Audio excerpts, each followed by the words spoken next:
والوالد المهتدي فكلوا مما ذكر اسم الله عليه إن كنتم بآياته مؤمنين. وما لكم ألا تأكلوا مما ذكر اسم الله عليه وقد فصل لكم ما حرم عليكم إلا ما تركتم إليه وإن كثيرا ليضلون بأهوائهم بغير علم إن ربك هو أعلم بالمعتدين. وذروا ظاهر الإثم والإثم الذين يكسبون الإثم ما كانوا يقترفون. ولا تأكلوا مما لم يذكر اسم الله عليه وما لبثتم من الشياطين ليوحون إلى أوليائهم يجادلون وما كانوا منكم مشركون. أومن كان ميتا فأحييناه وجعلنا له نورا يمشي به في الناس كمن يدعو بالظلمات ليس بخارج منها كذلك زين للكافرين ما كانوا يعملون. وكذلك جعلناكم كل قرية وكذلك الدنيا ليمكرون فيها وما يمكرون إلا بأنفسهم ولا يشعرون. وإذا جاءتهم آية قالوا لن نؤمن حتى نؤتى كما رسول الله الله أعلم حيث يجعل رسالته وسيسر الذين يجعلون صغير عند الله عذاب شديد بما كانوا ينكرون.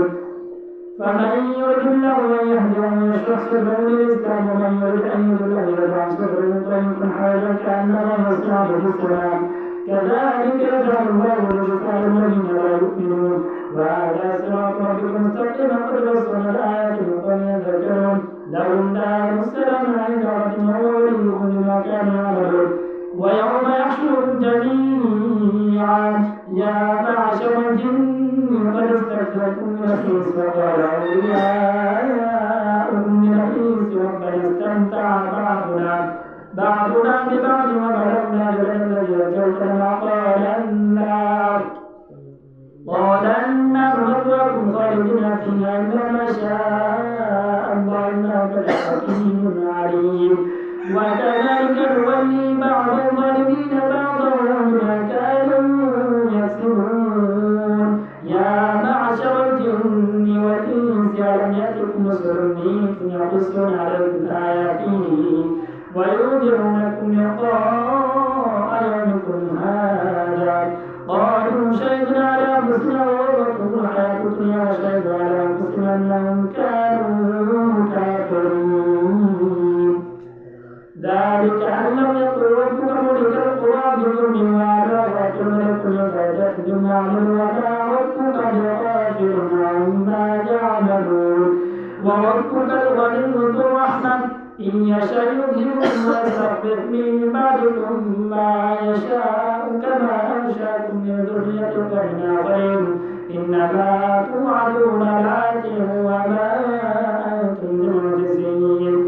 قل يا قوم اعملوا على مكانتكم إني عامل سوف تعلمون ولا تأكلوا عقبة الدار إنه لا يفلح الظالمون.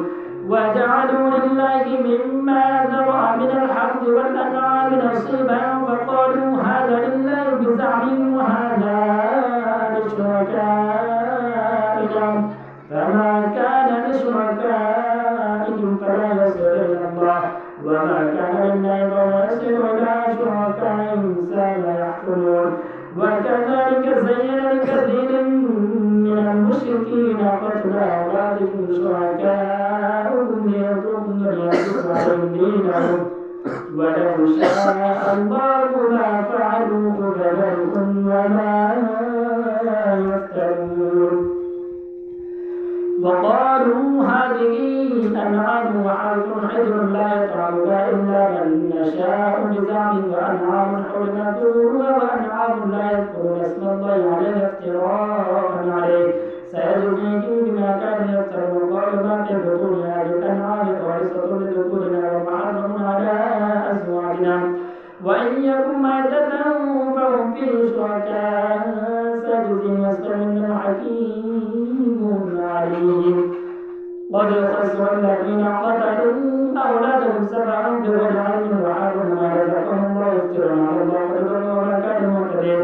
وهو الذي أنشأ جنات معروشات وغير معروشات والنخل والزرع مختلفا كلوا والزيتون والرمان متشابها وغير كلوا من ثمره إذا أثمر وآتوا حقه يوم حصاده ولا تسرفوا إنه لا يحب المسرفين ومن الأنعام حمولة وفرشا كلوا مما رزقكم الله ولا تتبعوا خطوات الشيطان إنه لكم عدو مبين وجاء 8 أزواج من الضأن 2 ومن المعز 2 قل أذكرين حرم أم الأنثيين أما اشتملت عليه أرحام الأنثيين نبئوني بعلم إن كنتم صادقين ومن الإبل 2 ومن الإبل 2 ومن الإبل 2 ومن البقر 2